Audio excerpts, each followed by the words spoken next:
Baik, kita mulai perkuliahan ini dengan membuka materi tentang case study di bidang financial hotel ya.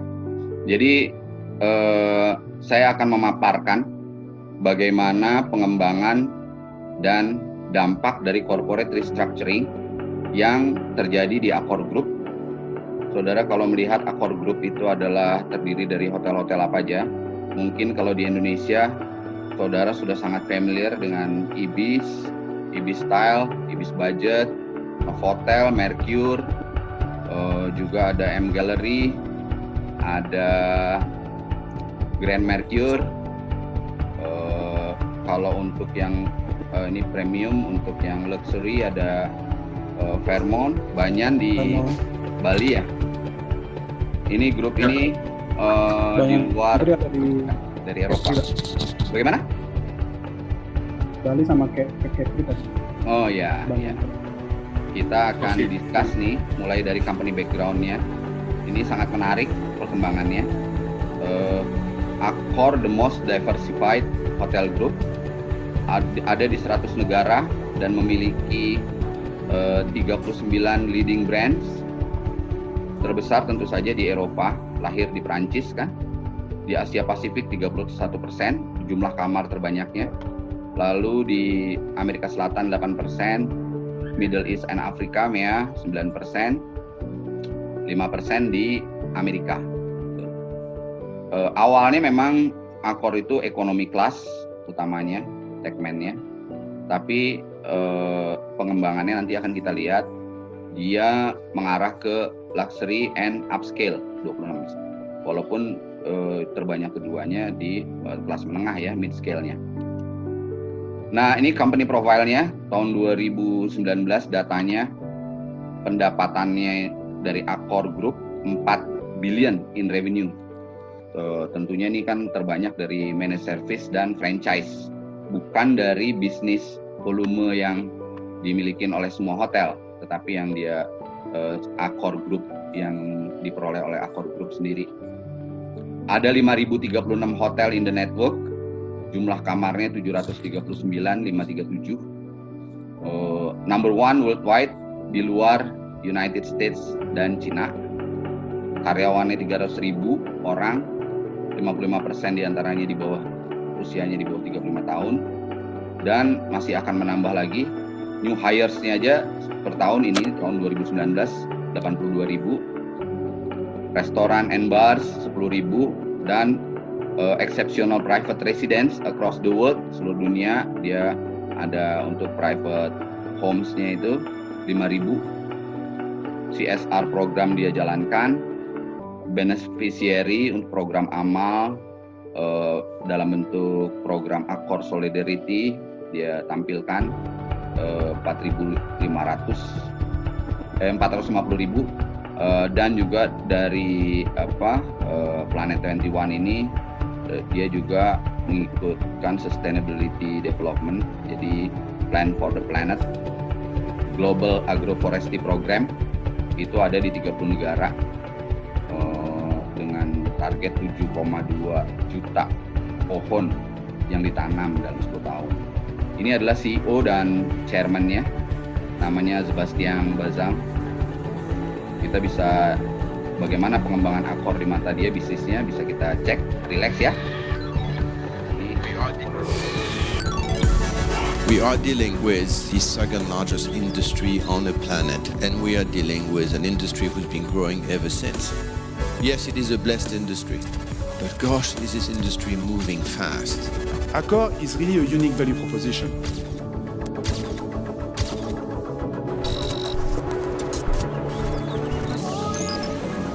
You can get a fantastic experience. The implication for us is clear.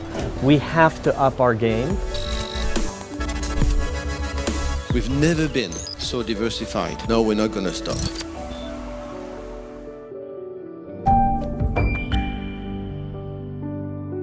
Oke, kita lihat aja company historinya.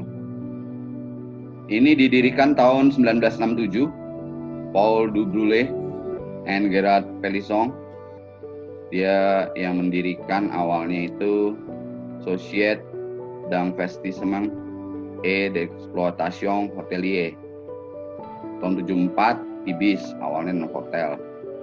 Lalu selanjutnya kita per tahun aja lihat ya, 75 itu Mercure, 80 Sofitel, 82 dia selalu membeli. Jadi banyak sekali program-program corporate restructuring, akuisisi, merger, joint venture, sini kan. 83 itu 83 ini baru mulai dia menamakan Accor Group.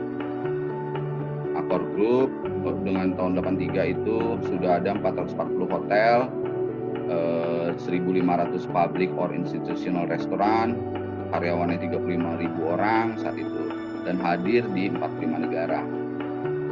85 creation of Formula One, itu budget hotel ya di Prancis.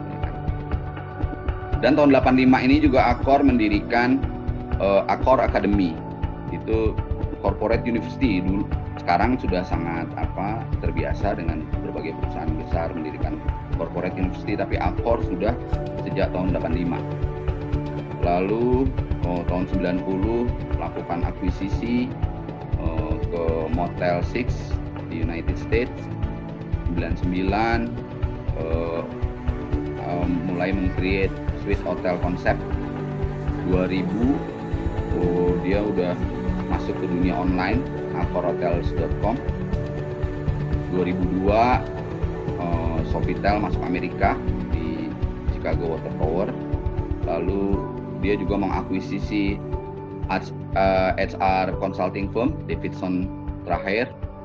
2003 masuk Cina, Tianjin. 2004 2005, jadi 2004 juga mendirikan grup Lujiang Barrier SAS, memiliki 34% sahamnya Accor. 2005 jumlah hotelnya sudah 4.000, ditandai dengan pembukaan Novotel di Madrid, San Gennaro. 2006 Sofitel itu di Los Angeles, dan seterusnya. 2000 Accor launch juga Pullman. 2008 M Gallery, ini hotel butik ya, upscale. Dia juga accorhotels.com free of charge di iPhone. 2008 tuh iPhone masih iPhone 3 ya paling ya, iPhone belum iPhone 4. 2010-an paling iPhone 4. Lalu menjual juga ini 158 hotel F1 untuk 272 juta euro. Di merger 2010 antara Accor Hotel dengan Accor Prepaid Service Business, lalu dan seterusnya, sehingga Accor itu selalu mengembangkan diri. TripAdvisor juga masuk di websitenya. 2011 Mercure expand dengan 10 hotel baru dengan sistem franchise. Accor juga merayakan 25 tahun hospitality industry largest corporate university. Jadi Accor Academy itu corporate university terbesar ya. Dan 2011 dulu awalnya Accor itu punya slogan Open New Frontiers in Hospitality. 2015 slogannya Feel Welcome. Nah terakhir ini 2020 Desember 2019 dia menggunakan program slogan All Accor Life Limitless. Nanti kita akan jelaskan. Nah ini program-program di luar milestone bisnis. Jadi ini adalah milestone untuk sustainability environment. Jadi dia peka dengan lingkungan. Plan for the Planet, gitu kan. Roll out Planet 21 selama 5 tahun terakhir. Nah kalau Accor Life Limitless itu all itu, Accor memiliki strategi dan values untuk 4 hal. 4 hal itu live globally, work differently, play fully, and business accelerators. 4 hal ini menjadi business lines dan business responsibility, bukan profit center tapi business center bagi Accor. Life itu untuk manajemen hotel, homestay to resort, lebih dari 5.000 di sini, hotel, properties, 740.000 kamar dan 110 negara dengan 39 brands. Kalau work differently, Accor masuk juga di co-working space revolution. Ada di situ dia mengakuisisi MamaWorks, Wojo. Jadi itu bagian daripada Accor. Sedangkan kalau play itu dengan memahami bahwa sifat dasar manusia juga senang dengan game, play, ini masuk di dalam wellness center, spa, sport, kuliner, gitu, event. Lalu untuk dari ketiga ini diperkuat dengan value networking dengan business accelerators, masuk ke dunia digital untuk distribution, operation, and experiences ya, service experiences. Dia di situ ada journey-nya itu ada, nanti kita akan lihat apa yang menjadi digital platformnya. Nah, ini milestones every 10 years. Accor invents economy and mid-scale hotels. Awalnya Ibis, hotel, kelas menengahnya ya Mercure. Lalu tahun 80-an baru masuk ke luxury sektor. Sofitel yang ikonik. Lalu juga tahun 90-an masuk ke gourmet meals, kuliner. 2000-an creates a brand to meet the need for individuality. Jadi perbedaan-perbedaan antara jenis-jenis konsumen, segmen-segmennya benar-benar dipilah. Mana segmen yang untuk lux, high class, travelers, mid scale income gitu ya. Tahun 2010-an meets the needs for unique business gitu kan.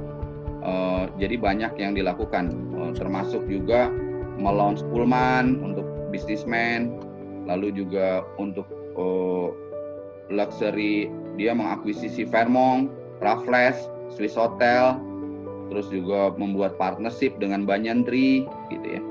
Ini gengnya Accor semua. Accor juga mengaccelerated the move into lifestyle and entertainment. Nah, pendirinya ini dia benar-benar bermodalkan keyakinan, Paul Dubrule dan Gerard Pelizon.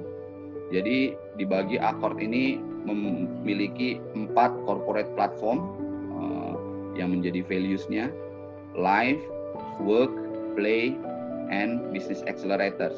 Business accelerators itu terdiri dari distribution, experience, and operations.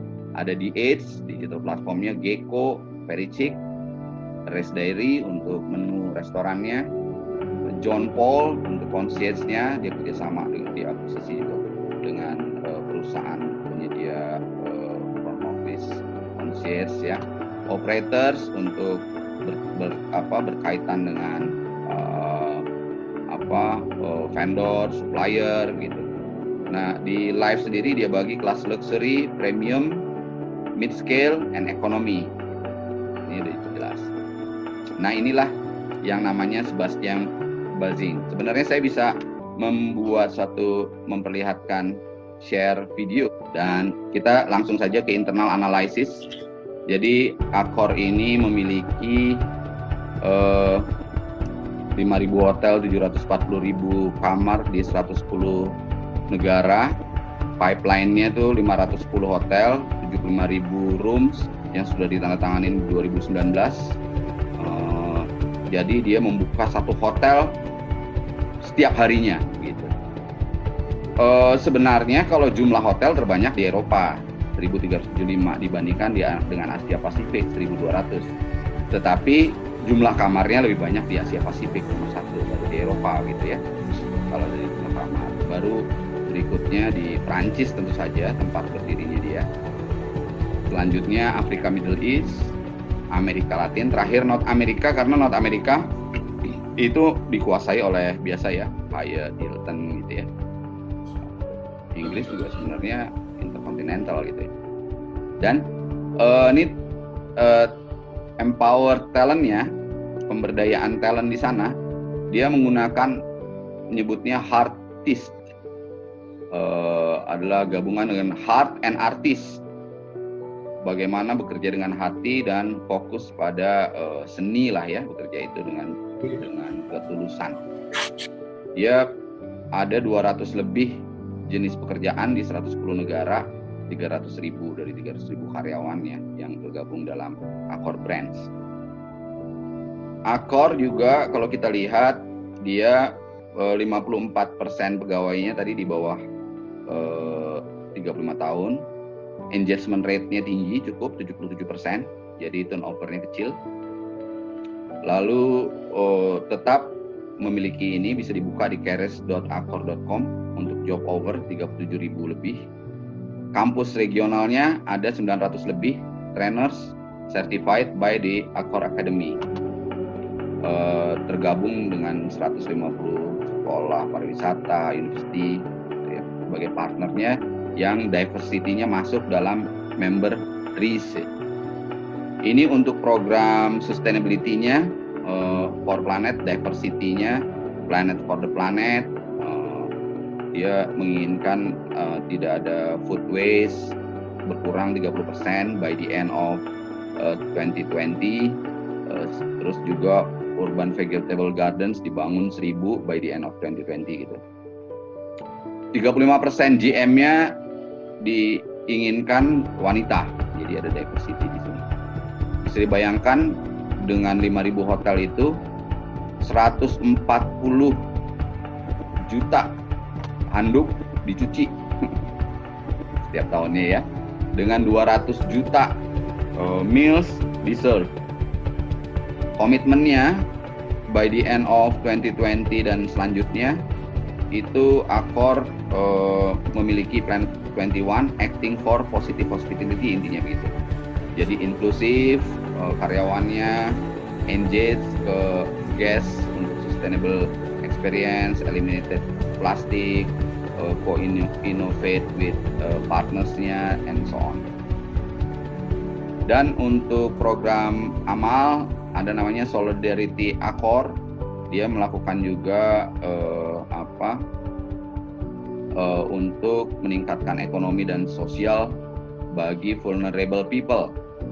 Usianya udah 12 tahun, ada 390 project di 50 negara, udah memberikan ke 230.000 direct and indirect beneficiaries. 20.000 karyawan Accor terlibat. Nah, di sini memang untuk career ini bisa dilihat nih dengan program All, dia Accor Life Limitless is a lifestyle loyalty program that goes beyond hotels and offers elevating hospitality to make life extraordinary everywhere. Ini polanya or guest way of life diikutin, sesuaikan dengan jenis hotelnya. More to live, more to enjoy, life is limitless, more partners, more benefit. Dengan jumlah membersnya 64 juta, melibatkan 80 lebih partners, 400 lebih event-event setiap tahunnya. Apakah itu nanti ada sport, art, dining, travel, wellness, shopping, entertainment gitu. Sebenarnya saya ngeklik ini harusnya ini menjadi share, tapi rupanya Zoom tidak bisa ya. Saya udah cek.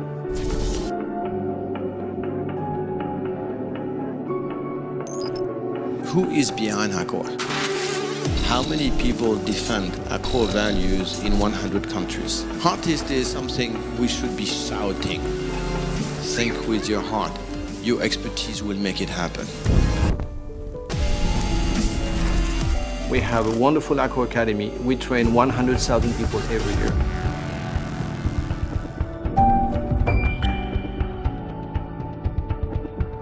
Accor Brands, kita lihat overview-nya. Ini singkat saja. Jadi ini nanti yang penting soalnya nanti kita akan bahas tentang bagaimana strategic finance-nya begitu ya untuk membesarkan Accor. Jadi di sini ada untuk ini live itu overview, ada luxury brands, premium brands, mid-scale brands, economy brands. Work-nya itu ada meeting and events dengan Wojo, Mama Works, co-working space, gitu. Untuk play itu ada voyage, wellness, Accor lokal, entertainment, restaurants and bar, disruptive groups, Pote and Shabu, Paris Society gitu ya. Business accelerator tuh ada 3, distribution, service experience, concierge-nya gitu ya, layanan front office-nya, and operation-nya. Dia pakai digital platformnya di Edge, Gecko, Verisik, Redairy. Live ini untuk brands luxury bisa kita lihat dia ada Raffles ada di 13 negara, 16 hotel. Orient Express di kereta hanya 1 negara, ini sangat legend ya, legend. Agatha Christie ceritanya juga, filmnya juga udah kali-kali. Banyan Tree ada di 11 negara, Delano hanya ada di Amerika, Nourishing Resort Hotel jenisnya, Sofitel Legend itu masuk di ini luxury, ini ada di 5 negara. Fairmont, kita bisa lihat-lihat di sini ya sepintas ya, SLS, Lossless, and then Sofitel, juga Live the French Way, The House of Originals, Rixo, Turkish Way ya, gaya tax, yang tax, Turki, One Fine Stay untuk longer stay ya, ini. Terus juga One Fine Stay juga kuat di Nice Booking Experience. Ini jenis premiumnya, ini yang dari Afrika ya, An African Bond Hotel Group, tapi sudah ada di 20 negara, kebanyakan di Middle East and Africa, 30 hotel. Ini M Gallery, butik hotel, dan ini Mondrian, Pullman, Chris Hotel, Angsana, 25 Hours, Hyde, Movenpick, Grand Mercure, masuk Peppers, Sable. Ini untuk mid scale, tadi premium 2, premium and luxury. Mid scale ada Mantra. Mantra ini hasil akuisisi juga dengan perusahaan di Australia, di hotel, Novotel, Mercure, Adagio, Mama Shelter, Thrive. Nah ini yang biasa kita kenal di economy brand. Economy brand itu kan ada Break Free, Ibis yang paling banyak, terbanyak ada di 67 negara, 1.218 hotel. Lalu juga Ibis Style, Ibis Budget, Grid, Joe & Joe, Hotel F1.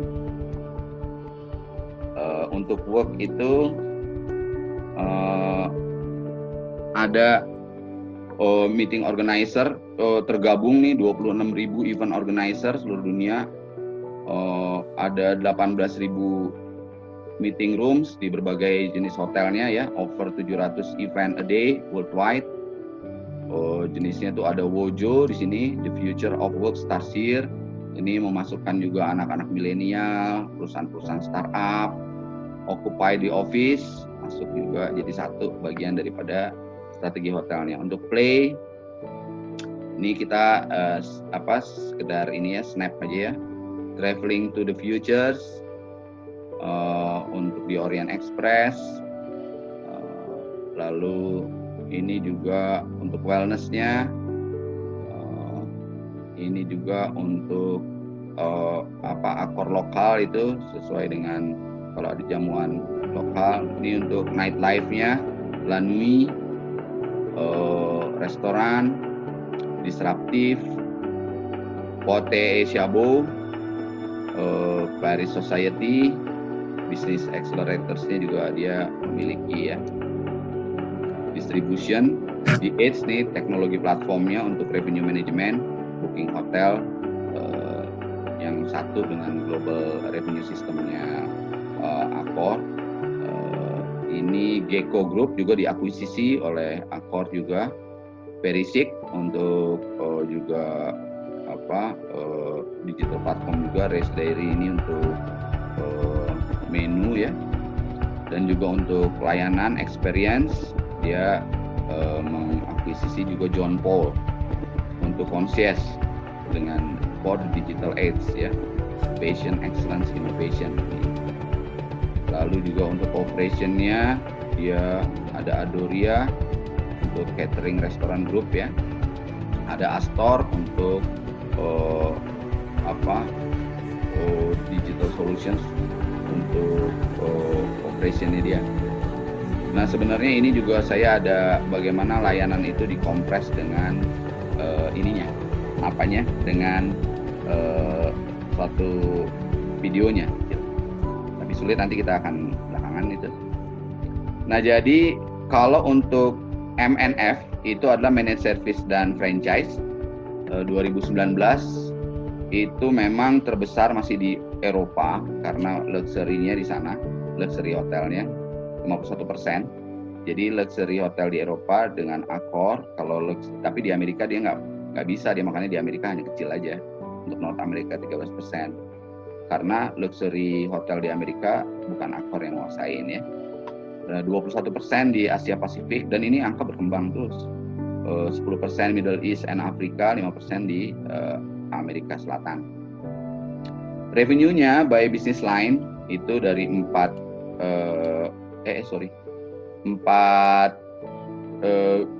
miliar euro. Untuk hotel service itu dia meningkat dari tahun lalu. Ini sudah di restatement ya angkanya. Kalau istilah like and like gitu ya, like for like slash like biasanya gitu di sini. Itu sudah consolidated dan udah dikeluarkan biaya-biaya yang berkaitan dengan lokal dan juga exchange rates-nya juga sudah disebutkan gitu kan exchange rate-nya. Jadi yang pendapatan terbesar adalah dari hotel service, lalu juga ini hotel asset and others new business yang tadi dengan work and play-nya. Kalau ini dalam bentuk live-nya, jadi hotel-hotel semuanya. And ini untuk kalau dia memiliki sebagai holding dari saham-saham yang ada di berbagai usaha lain ya, penyertaan. Tapi ini cukup besar. Walaupun ini baru juga, ini 159 juta euro dari 4. Cenderungannya naik, terutama di kenaikan terbesar dari hotel service, tapi new business pun naik besar. Dia hotel services itu dari 39 brands di 100 lebih negara. External analysis yang bisa kita sebutkan adalah adanya industri boosting itu sangat untuk di hospitality sangat bagus ya. 1,5 miliar orang travel worldwide di tahun 2019, naik dari tadinya 300 juta di tahun 80-an. Global travelers numbers are expected to hit nearly 2 billion in 2030 ya. Tapi ini excluding the impact of COVID-19 in 2020. Tidak dilihat ini dari tren sebelum merebaknya COVID-19 gitu. Nanti kita akan berarti ada penyesuaian dengan adanya COVID-19 ini, bagaimana the futures of the hospitality industry gitu ya. Naik terus juga rata-rata CAGR-nya itu 4% kenaikannya, 5% per tahun selama 8 tahun. Eropa sendiri itu menerima 51% dari international travelers.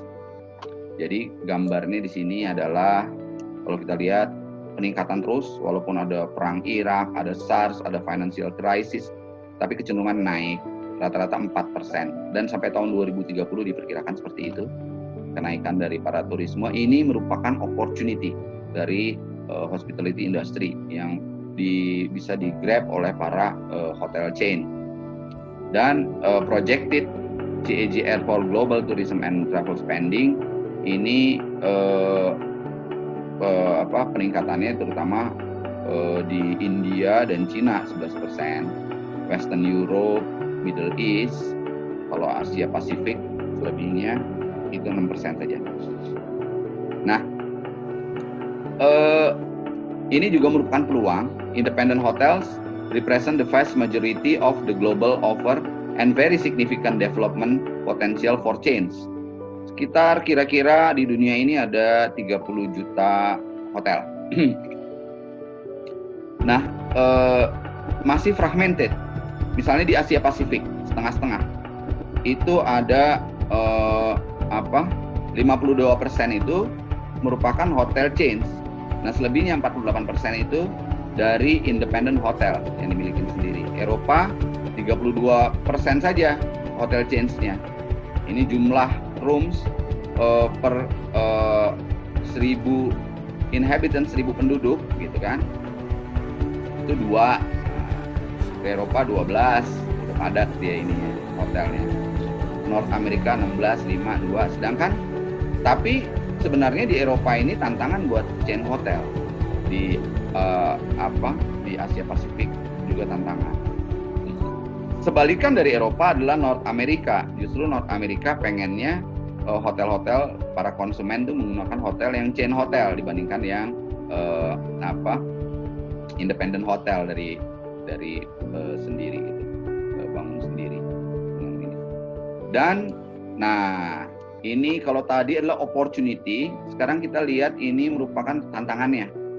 The hospitality industry is undergoing profound changes and facing new forms of competition. Kompetisi ini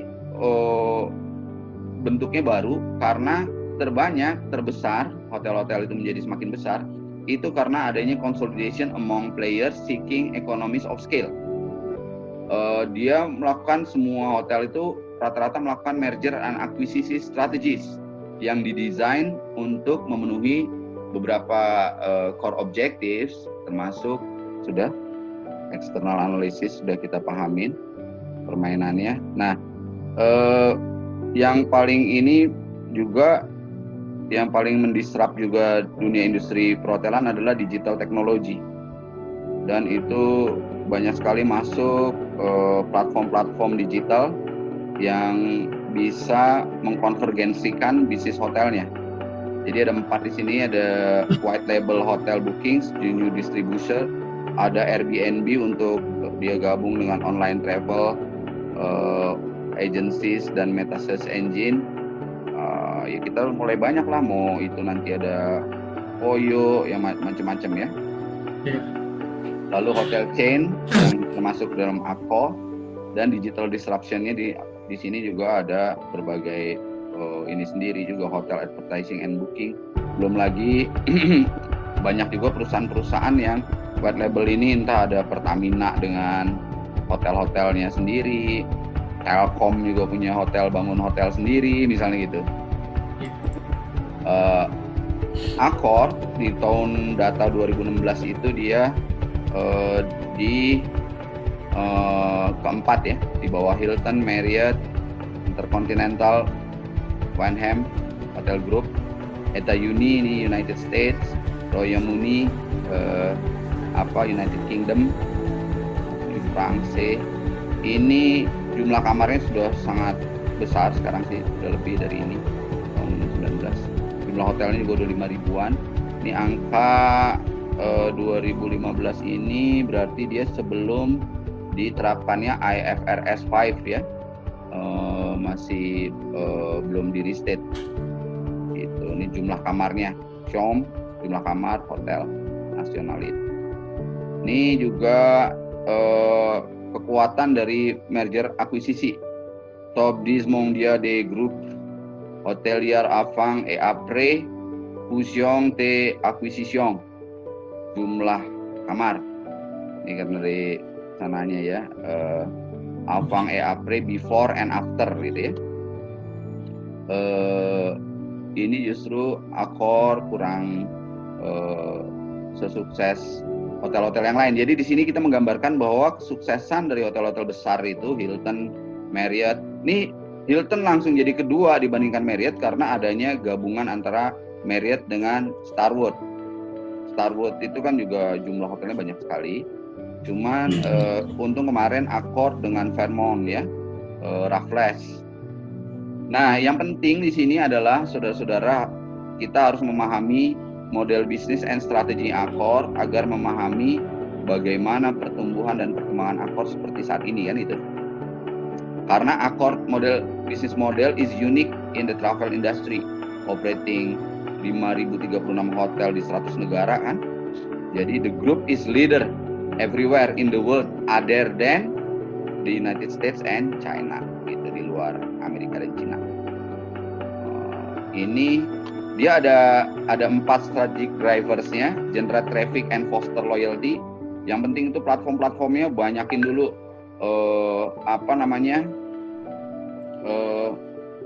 dia banyakin dulu, dia harus memperbanyak membershipnya ya. Jadi membershipnya. Maaf, aku lagi online aja.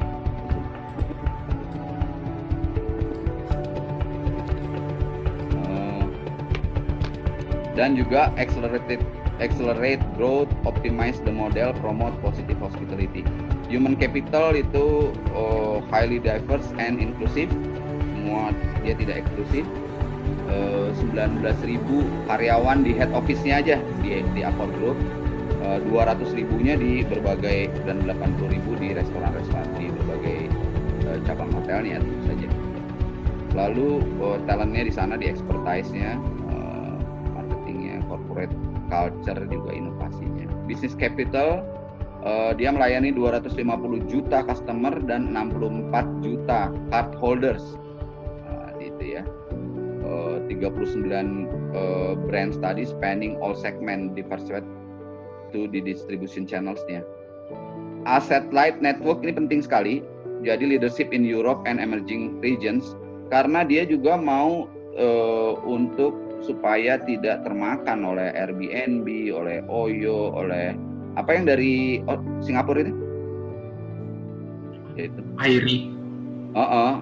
Kenapa? Karena mereka kan rata-rata nggak punya aset. Jadi aset light itu adalah sebuah konsep yang untuk mengurangi beban-beban biaya tetap dengan kepemilikan aset. Jadi yang penting dia adalah laba operasinya saja, pendapatan operasinya yang mungkin di-share. Jadi kepemilikannya dikurangi. Dari 5.000 hotel itu di manage and service, hanya sekarang 4%-nya saja yang dimiliki atau own or lease kan gitu.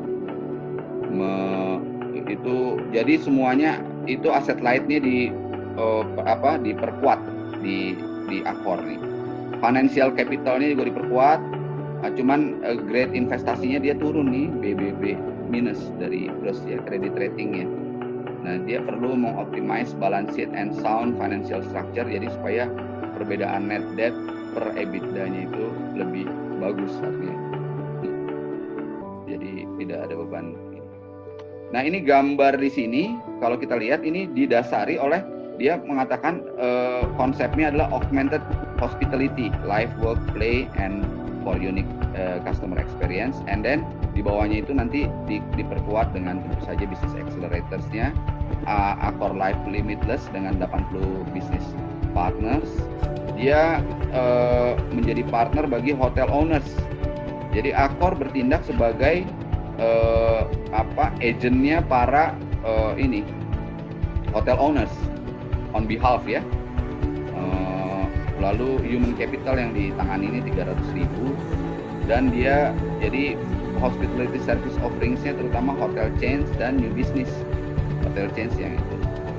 Dan di sini kalau kita lihat ini memperkuat 4 strategic drivers-nya untuk memperoleh ini hotel service manage service maksudnya, dan franchise hotel dan hotel aset yang cuma 4% itu ini 86%.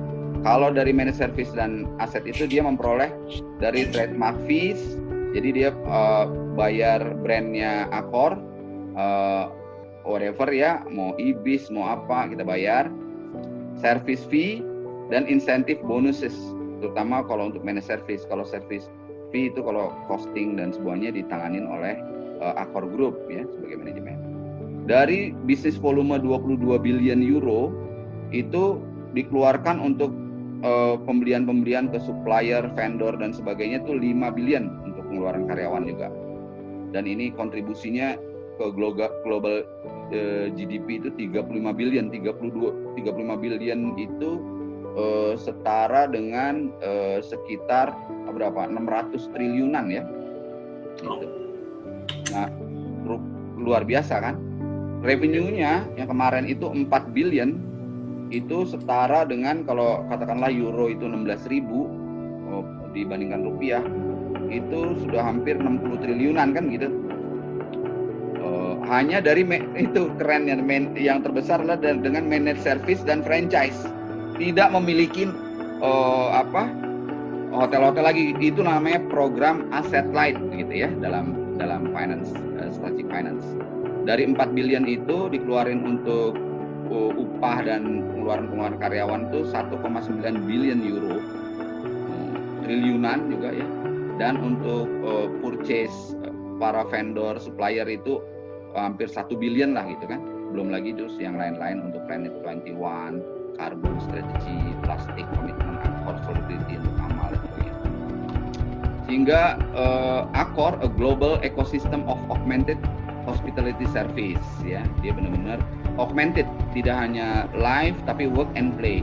Jadi semuanya serba melengkapi hospitality service, live, work, play, business accelerators. Nah ini jadi di sini live itu bahasa Perancisnya vivre, travailler, vibre, accelerator, métier, gitu kan. Ini untuk distribution, experience, operations gitu ya.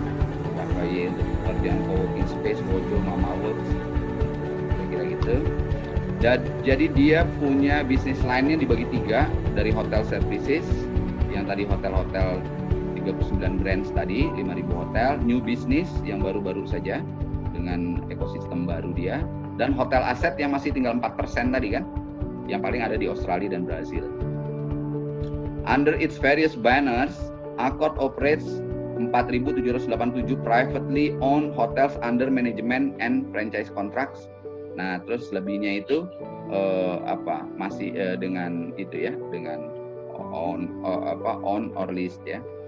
Nah, ini kalau kita misalnya saudara punya rumah di tengah kota, pengen dijadiin hotel, hubungi Accor, nanti dia yang ngurus semuanya. Saudara nggak keluar apa-apa, sudah seperti Indomart atau Alfamart, tapi nanti bayar trademark fee-nya sebagai persentase dari revenue. Ini jadi ada revenue sharing atau tambahan juga fee marketing atau IT fee gitu kan, distributionnya. Tapi kalau cuma untuk manage hotel service saja, nanti diminta bonusnya. Jadi ini seperti profit sharing.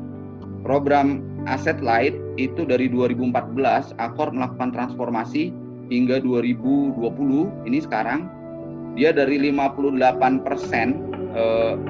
42% yang dia milikin dan dia kerjakan gitu, hotelnya dia manage, dia kurangi hingga tahun 2019-2020 ini 96% dilepas asetnya. Jadi hanya aset light saja, dia hanya memanage service dan franchise-nya saja, sistemnya saja. Dan ini after disposal or bis aset dikeluarin sama dia, tadinya diakuisisi itu, jadi sekarang didivestasi. Jadi isinya begitu aja seperti yang pernah kita kuliahkan tentang merger, akuisisi and corporate restructuring ya, other forms-nya. Movenpick juga ini dilistkan. Jadi ini grup profile-nya sudah kita lihat di sini. Ini franchise 35%, managed service 59%, hanya 6% yang own and lease, kebanyakan di Australia dan Brazil. 10 negara ini sebelah kanan itu berkontribusi terhadap 60% pendapatan manajemen service dan franchise tadi. Perancis, Jerman, United States, Australia, Emirat Arab, United Kingdom, Arab Saudi, Cina, Kanada, Brazil. Nah ini tapi di negara-negara ini 42% pendapatan mereka memang dari luxury and upscale jenisnya hotelnya. Jadi dia melakukan partnership dengan berbagai ekosistem bisnisnya, dengan yang punya gedung, yang punya bangunan, dengan berbagai chain hotels, service company, digital companies, NGO, profit, nah itu center. Sehingga kalau kita mau lihat karir dari Accord itu sangat inklusif, dan ini rata-rata industri ini dia melakukan akuisisi distribution channel ya, Gecko, Verichick, Red Diary, The Edge ini sebagai digital platformnya, News Services, John Paul, Adoria untuk concierge dan untuk service ya. Terus juga untuk New Spaces for Guests to Stay, Play and Work, One Fine Stay, Wojo gitu-gitu. Kebanyakan ini akuisisi telah menyelamatkan, menghemat Accord time in relation to its competitors. Jadi dia nggak perlu bangun baru gitu kan. With the diversification of such services, Accord can now multiply touch points with its guests to create a more personalized relationship, making data central to its analysis so as to create value for its customers and partners. Nah ini hotel aset yang makin akan kecil aja, hanya ada di Australia dan Brazil, dan terutama dari Mantra yang dia akuisisi sebelumnya dari Australia, perusahaan Australia. Nah dia juga melakukan divestasi, berbagai divestasi. Orbis dia jual gitu-gitu loh. Ini ceritanya, sehingga dia makanya nanti kita akan lihat bagaimana keuangannya sangat baik. Nah ini adalah income statement dia. Consolidated revenue 2014 sampai 2019 itu naik semua. Ini ada penurunan besar 2015 ke 2016, bukan penurunan sesungguhnya, naik. Memang revenue-nya agak turun dari Eropa di tahun 2015. Tetapi 2016 ini turun dari 2016. Cuman profitnya masih tetap naik. Net income ini belum di restate karena mengikuti pola pembukuan Uniform System for Lodging Industry, cuma mengikuti sistem akuntansi IFRS 5 di sini. Jadi dia naik terus, tumbuh, EBITDA juga tumbuh. Dia melakukan transformasi dari tahun 2014 tadi feel welcome, terus dengan feel welcome-nya, dan dia merubah sekarang dengan live limitless kayak gitu. Net income yang paling penting naik terus. 2018 agak sedikit anomali, pertumbuhannya besar sekali karena memang dari program-program asset light. Jadi dulu juga ini ada pemisahan pembukuan, disatukan lagi gitu ya. Hal-hal seperti itu juga mempengaruhi pola ini. Earning per share-nya stabil, sangat stabil, dan dividen per share-nya juga sangat stabil. Goodwill meningkat besar, nah, sistem manajemennya dijadikan goodwill, franchise-nya gitu kan, dan managed service-nya, intangible fixed asset, sehingga yang perlu kita cermatin di sini untuk Accord pertumbuhannya tinggi, dan untuk 2019 ini, dan perbandingan dengan beban ininya, kita akan lihat dengan beban liabilities-nya, total asetnya meningkat. Saudara bisa bayangkan, lihat di sini ya misalnya ya, katakanlah aset dari 2014 dia lakukan transformasi, hampir pertumbuhannya hampir 2 kali lipat ke 2019, hampir 14 miliar euro. 14 miliar euro itu setara dengan hampir 250 triliun rupiah gitu. Nah, ada yang penting lagi untuk finance, saudara harus pahami, di tahun 2014 itu shareholder equity group share-nya 3.600. Oke. Ini adalah shareholder equity group. Di tahun 2019 shareholder equity-nya 2 kali lipatnya. Jadi kepemilikan aset yang tadinya misalnya saudara ini memiliki aset nih 50 triliun gitu ya, sekarang menjadi 100 triliun, 2 kali lipat kenaikannya dengan melakukan transformasi, merger, akuisisi, dan juga asset light yang tadi, pengurangan beban sehingga dia kompetitif. Padahal banyak saudara mungkin di sekolah saudara banyak bilang, oh nanti dunia industri pariwisata akan mati dengan adanya Airbnb dan sebagainya. Ternyata tidak berlaku karena dilakukan juga transformasi di hotel chain Accord. Ya. Bisnis momentum di sini RevPAR-nya masih positif, organic system growth dengan hotel sendiri dia masih positif 5%. Bisnis volumenya 22 billion euro. 22 billion euro itu setara dengan hampir 300 triliun lah kan. Financial performance meningkat terus ya, EBITDA-nya tumbuh. EBITDA itu berarti laba operasi sebelum bunga pajak, depresiasi dan amortisasi. Jadi laba operasi yang siap nih kalau misalnya punya utang, bayar bunga, untuk pemeliharaan aset gedung dan sebagainya dia punya, untuk investasi selanjutnya dia punya. EBITDA itu sangat penting. Nah, kalau sudah itu di luar profit, net profit dan dia punya free cash flow sehingga dia bisa memberikan 1 billion return to shareholders announce 1 miliar euro setara dengan katakanlah 16 triliun. 16 triliun. 16 triliun. Kan kira-kira seperti itu. Untuk pemegang sahamnya, lo bisa bayangin. Jadi ini record ini luar biasa.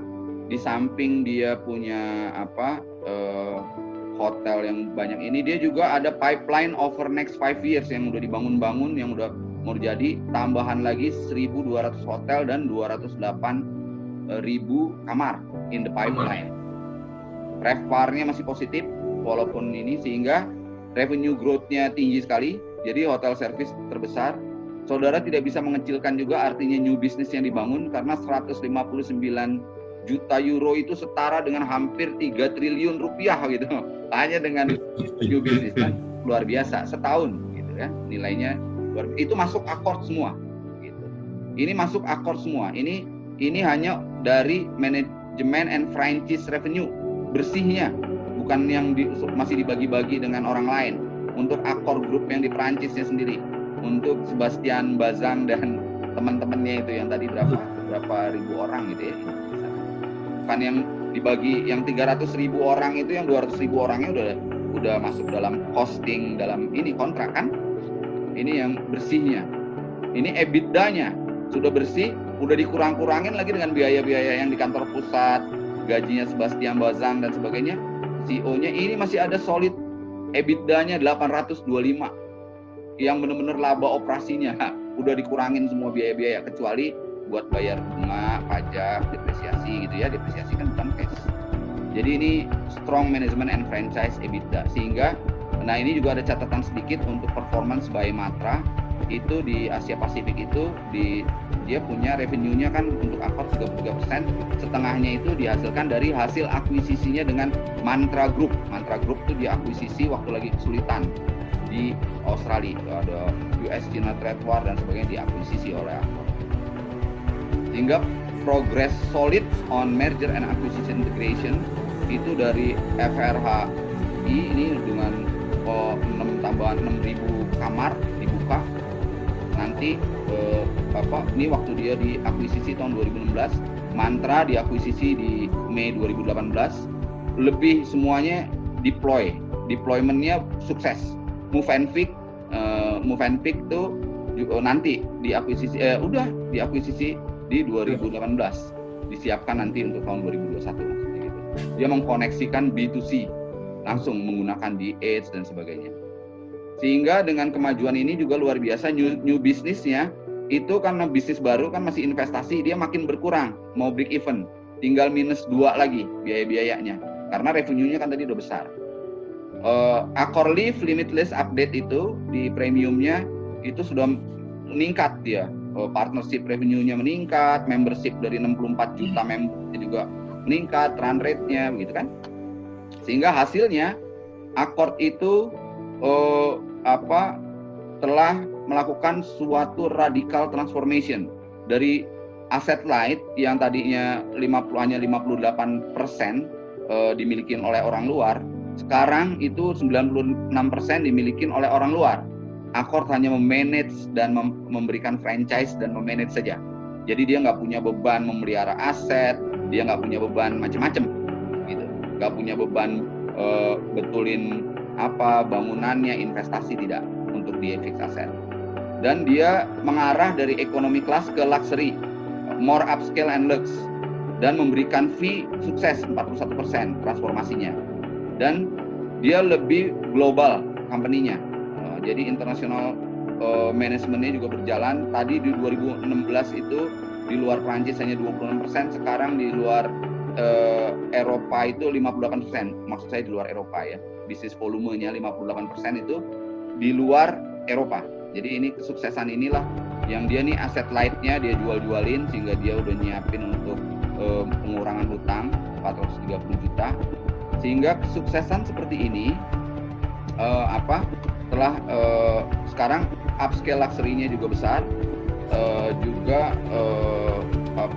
growing lifestyle segment, higher fee generating from opening, sehingga brandnya juga lebih powerful untuk luxury premium mid scale economy dibagi dengan powerhouse-nya itu klasiknya yang mana, collection yang mana, lifestyle yang mana, resort yang mana.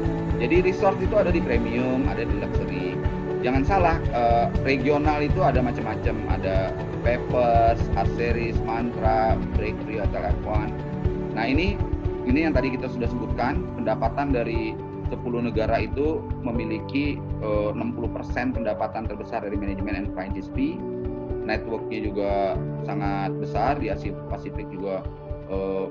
Pipeline-nya hotel yang akan dibangun 1.200 sudah siap nih dengan 208.000 kamar. Asia Pasifik nanti merupakan pasar terbesar bagi Accor. Jadi bukan dimakan oleh pasar-pasar Amerika. Jadi dia punya value proposition yang differentiated, solid business model, comprehensive proposition, dan multiple value levers di sini. Dia global leader in hotel management, number 1 in Europe, MEA itu Middle East and Africa, South America, ASPAC di luar Amerika dan Cina. Ya, nah comprehensive position for one stop shop for owners and guests. Sehingga conclusionnya, Accor itu sukses sekali dalam memanage. Walaupun di tahun 2019 itu ada perang dagang Amerika-Cina, ada turmoil Hong Kong, demo-demo di Hong Kong yang akibatnya itu pada turun semua RevPAR-nya. Australia kebakaran hutan, RevPAR-nya down, Brexit, di United Kingdom RevPAR-nya down, Paris juga ada Yellow Fest, belum lagi geopolitik di Timur Tengah yang hancur-hancuran, RevPAR-nya down, turmoil in South America, RevPAR-nya down. Despite all of this, EBITDA grew from 719 juta euro ke 825 juta euro di tahun 2019. EBITDA berarti keuntungan operasi bersih yang tinggal untuk membayar bunga, pajak, dan depresiasi. Depresiasi pun non cash sifatnya, jadi untuk pemeliharaan aja siap-siap ya gitu. Jadi bisa dibayangkan keberhasilannya. Cuman di depan kita memiliki resiko yang berkaitan dengan COVID-19. Impact di Cina itu 3%, Asia Pasifik itu 33% revenue-nya loh. Gitu. Sehingga saudara-saudara, bagaimana dengan kejadian ini semua, saudara-saudara perlu mendiskusikannya. Nanti saudara-saudara untuk final test, inilah yang bahannya dengan pertanyaan ini. Bahannya sudah saya berikan, saudara-saudara. What are the main strength of Accor? Apa kekuatan utama Accor? Dari cerita ini aja saudara udah bisa tahu apa itu expertise, Accor Academy, macam-macam ya. Terus juga belum lagi jenis-jenis. Nah ini yang kedua, kalau memang ada strength-nya itu di manajemen Sebastian Bazang, saudara lihat identify the advantage of implementing corporate restructuring M&A done by Accor. Apa keunggulan di M&A-nya? Jelaskan short analysis dari future growth-nya, karena ada impact COVID-19 ini bagaimana. Apa saran saudara untuk mengantisipasi supaya Accor ini tetap sustainable growth dengan banyaknya dengan banyaknya tantangan-tantangan yang kita sebutkan tadi, COVID-19, juga digital platform. And then feel free to imagine the future impact on Accor creatively. And then your result should be submitted to Pak Sur di administrasi MM ya. Final testnya ini saudara berikan, singkat saja, saudara analisis, saudara bisa tambah dengan bahan-bahan dari web, termasuk websitenya Accor sendiri seperti apa. It is okay for you, Pak? Boleh Pak. Oke ya, bisa ya. I will try, Pak.